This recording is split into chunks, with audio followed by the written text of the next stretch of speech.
পৃথিবীর মানুষের আল্লাহর নবীর সাহাবী হযরত জুলাইবিব রাদিয়াল্লাহু তাআলা আনহু উনি কুসরি চেহারার অধিকারী হওয়ার কারণে উনি কোনো মেয়ে ওনাকে চয়েস করে না। আল্লাহর নবী আবার বললেন, ও জুলাইবিব, আমি তোমার বিবাহের প্রস্তাব একজন আনসারী সাহাবীর বাড়িতে দিব।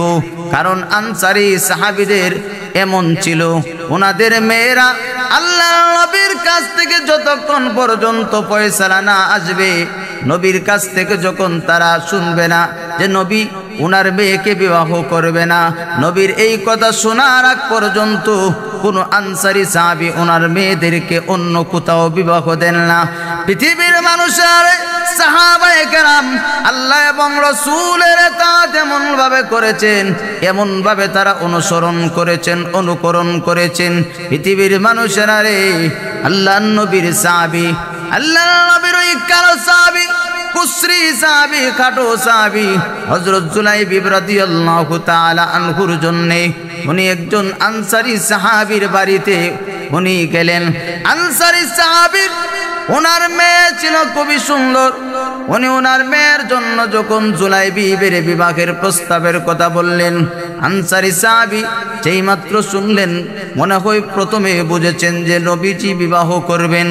উনি জিজ্ঞাসা করলেন, ইয়া রাসূলুল্লাহ, ইয়া হাবিবাল্লাহ, ওগো আল্লাহর নবী, কার জন্য গো নবীজি?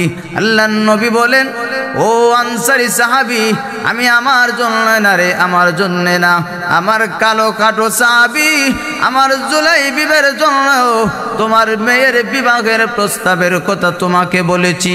যেই মাত্র নবীজি খাটো সাহাবী, কালো সাহাবী জুলাইবিবের বিবাহের কথা বললেন, এমনি আনসারী সাহাবী মনোবলহীন হয়ে গেছেন, উনি দুর্বল, এমনি উনি আর কথা বলেন না, নিশ্চুপ। আল্লাহ নবীর কাছে বলেন, ইয়া রাসূলুল্লাহ, ইয়া হাবিবাল্লাহ, ওগো নবীজি, আপনি আমাকে অনুমতি দেন, আমি মেয়ের মায়ের সাথে এই বিষয়ে আলাপ করি, মেয়ের মায়ের সাথে আমি পরামর্শ করি, মেয়ের মাকে আমি জিজ্ঞাসা করি। আল্লাহর নবী বলেন, যাও ও সাহাবী, যাও মেয়ের মাকে তুমি জিজ্ঞাসা করো। আনসারী সাহাবী মেয়ের মায়ের কাছে গিয়া যখন জুলাইবিবের বিবাহের প্রস্তাবের কথা শোনালেন, মেয়ের মা তখন বলতেছে, না, কখনো না, কখনো না, জুলাইবিবের সাথে আম্মা আমরা আমাদের মেয়েকে বিবাহ দিব না। কারণ জুলাইবিব একদিকে হলো কালো আর একদিকে হলো খাটো মানুষ। কালো আর খাটো হওয়ার কারণে আনসারী সাহাবীর বিবি বলেন, না না, আমি দিব না, আমার মেয়েকে আমি জুলাইবিবের হাতে বিবাহ দিব না, জুলাইবিবের কাছে দিব না। পৃথিবীর মানুষেরা রে, আপনি বিবাহ দিবেন, মেয়েকে আপনি বিবাহ দিবেন দিনদার দেখে, সুন্দর রূপের সুন্দর দেখে, ধনাঢ্য দেখে দিলে হবে না। আপনার মেয়েকে বিবাহ দিবেন, দেওয়ার আগে দেখবেন পাত্রটা নামাজি কিনা, দিনদার কিনা। দিনদারি যদি হয়, তার যদি অর্থ করি নাও থাকে, তাহলেও আপনার লাভ হবে। কারণ লোকটা তো আপনি যেই মানুষের কাছে মেয়েটাকে উঠাইয়া দিলেন, ওই মানুষটা তো তাকওয়াবান, ওই মানুষটা পরহেজগার। আপনার শুধু দায়িত্বটাই আপনি ধন সম্পদ দেখে দিবেন না, তাকওয়াবান দেখে আপনি দিবেন। পৃথিবীর মানুষেরা রে, হযরত জুলাইবিব রাদিয়াল্লাহু তাআলা আনহুর বিবাহ, সুন্দর মেয়ে একদিকে সুন্দর, আর উনি ছিলেন কালো মানুষ। ওনার বিবাহের কথা যখন আনসারী সাহাবীর বাড়িতে গেল, আনসারী সাহাবীর মেয়ে এত সুন্দর হওয়ার পরেও মেয়ে এই বিষয়ে চিন্তা করল না যে কালো মানুষ, আমি তো বিবাহ বসবো না।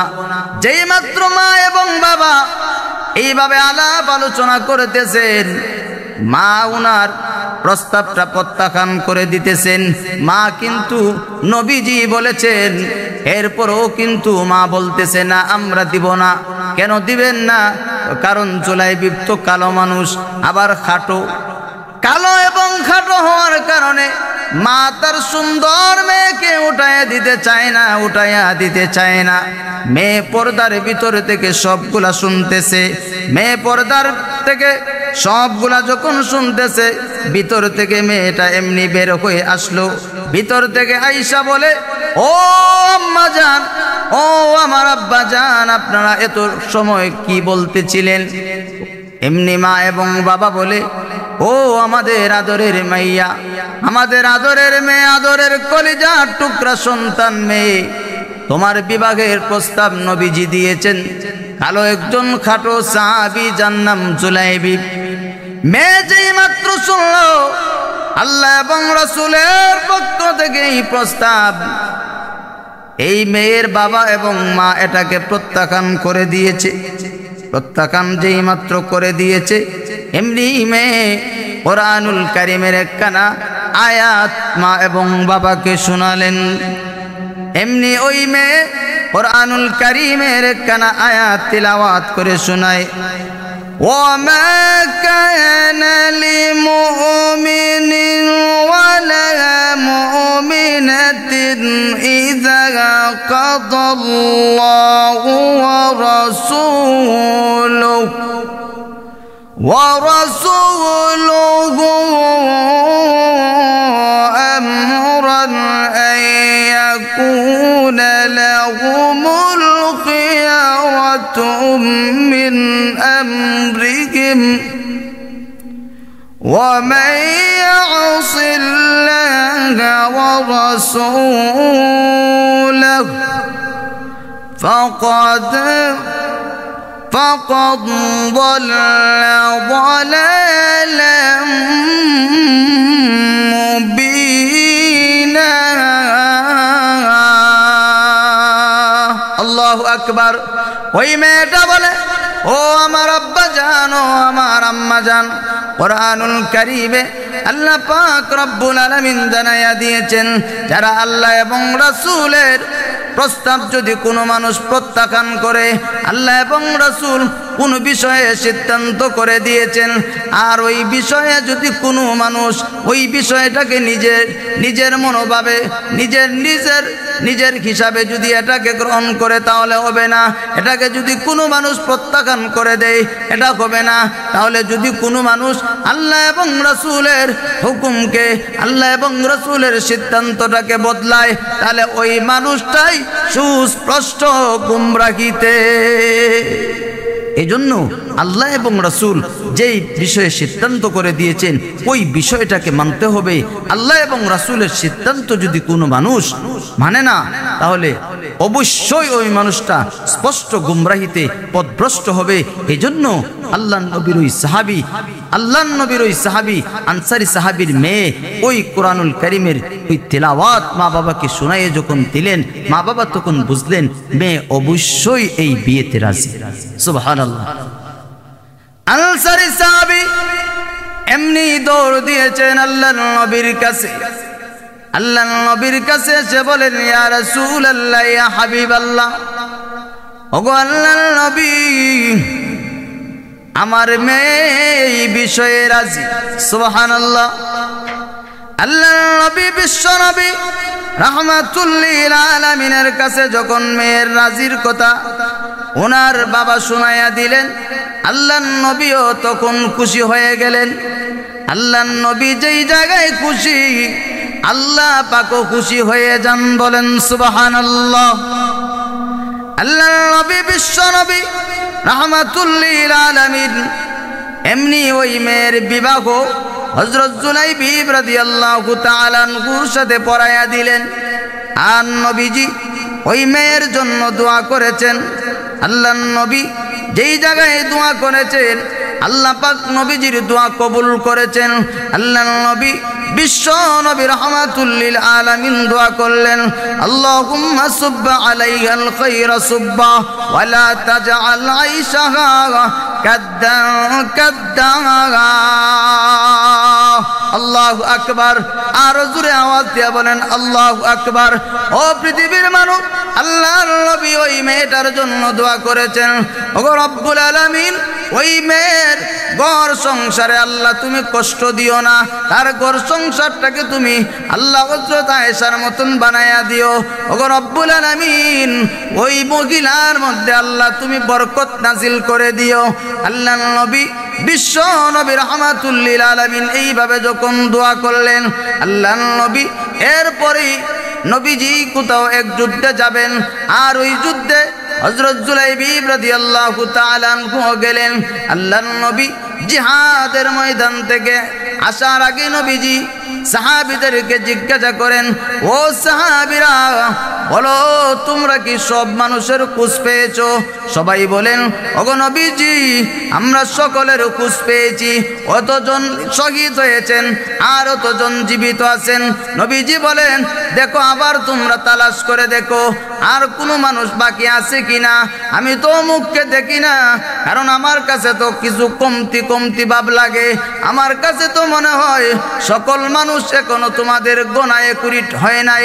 আল্লাহর নবী বিশ্ব নবী রাহমাতুল লিল আলামিন বলেন, সাহাবীরা রে তোমরা তালাশ করে দেখো, আমার একজন সাহাবী যার নাম জুলাইবিবকে তো আমি দেখি না। আল্লাহর নবী বলেন, আমার সাহাবী খাটো সাহাবী কুসরি সাহাবী জুলাইবিবকে তো আমি দেখতেছি না।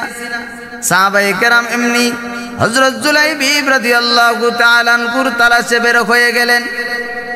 আল্লাহর নবীর সাহাবী হযরত জুলাইবিব রাদিয়াল্লাহু তাআলা আনহু জিহাদের ময়দানে উনি জিহাদ করতে করতে শহীদ হয়ে গেছেন।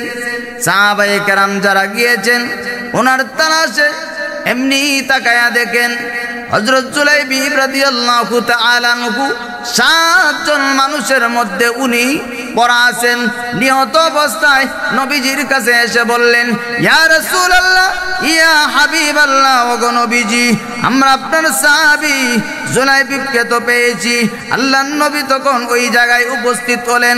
উপস্থিত হয়ে বলেন, ও সাহাবীরা আমার জুলাইবিব 7 জনকে নিহত একা করেছে, আর এদের অস্ত্রের আঘাতে আমার কাটো সাহাবী জুলাইবিব শাহাদাতের পেয়ালা গ্রহণ করেছে। সুবহানাল্লাহ। আল্লাহর নবী বিশ্ব নবী রাহমাতুল লিল আলামিন বলেন, সাহাবীরা রে আমার জুলাইবিব আমার মতো আর আমি জুলাইবিবের মতো। ওই কথার মাধ্যমে আপনি আমি কি বুঝবো? কারণ নবীজি তাকওয়াবান আর নবীর সাহাবী জুলাইবিব তাকওয়াবান। আল্লাহর নবী এই জন্য বুঝাইয়া দিয়েছেন, পৃথিবীর মানুষেরা রে সৌন্দর্য তোমাদের মর্যাদা না মাপকাঠি না। কারণ তুমি যদি মর্যাদাশীল হইতে চাও, তোমার মর্যাদা যদি দুনিয়া এবং আখিরাতে বৃদ্ধি পেতে চাও, আল্লাহর কাছে যদি তুমি একজন পিওর মানুষ হইতে চাও, আল্লাহর কাছে যদি তোমার সুনাম খ্যাতি অর্জন করতে চাও, তাহলে তুমি পৃথিবীর জমিনে তাকওয়া অর্জন করে যাইবা। তাকওয়া বিহীন কোনো মানুষ উপরে উঠতে পারবে না, স্পেশাল মানুষ হতে পারবে না। আল্লাহর কাছে যদি আপনি আমি স্পেশাল হইতে হয়, আমাদের গুণ থাকতে হবে, তাকওয়া নামক গুণ। বলেন ঠিক কিনা? ও পৃথিবীর মানুষ, তাকওয়ার গুণের কারণে খাটো সাহাবী, কালো সাহাবী, উসরি এবং খাটো হওয়ার পরেও আল্লাহর নবীর সাহাবী হযরত জুলাইবিব রাদিয়াল্লাহু তাআলা আনহুর দাম আল্লাহর কাছে এত বৃদ্ধি হয়ে গেছে তাকওয়া ভিতরে থাকার কারণে। আল্লাহর নবী বিশ্ব নবী রাহমাতুল লিল আলামিন বলেন, ও সাহাবীরা তোমরা সরো, আমার জুলাইবিবের লাশটা আমার কাছে দাও। আল্লাহর নবী বিশ্ব নবী রাহমাতুল লিল আলামিন নিজ হাতে হযরত জুলাইবিবকে দাফন করেছেন, আল্লাহর কাছে দোয়া করেছেন। পৃথিবীর মানুষেরা রে একদিকে জুলাইবিবের দাম বেড়েছে, আবার আরেকদিকে ওনার স্ত্রীর দামও অনেক বৃদ্ধি হয়ে গেছে, অনেক বেড়ে গেছে। আরেকদিকে হলো নবীজি দোয়া করেছিলেন, আল্লাহ পাক ওই মহিলাকে এমন ভাবে বরকত দান করেছেন, এমন ভাবে সম্পদশালী বানাইয়া দিয়েছেন। পৃথিবীর মানুষেরা রে সাহাবায়ে কেরাম বলেন, মদিনায় যত বিধবা মহিলা আছে সবচেয়ে বেশি ধনাঢ্য হলো হযরত জুলাইবিব রাদিয়াল্লাহু তাআলা আনহুর স্ত্রী। আবার সবচেয়ে বেশি দানশীলতার মধ্যেও ও পৃথিবীর মানুষ, আল্লাহ এবং রাসূলের ইতাআত যদি করেন, আল্লাহ এবং রাসূলকে যদি আপনি আমি ভালো করে মানি, আল্লাহ এবং রাসূলের ইতাআত যদি করি, আল্লাহ পাকের হুকুম নবীর অনুসরণ যদি আমরা করি, তাহলে আমাদের সম্মান ইজ্জত দুনিয়া এবং আখিরাতে আল্লাহ বাড়াইয়া দিবেন।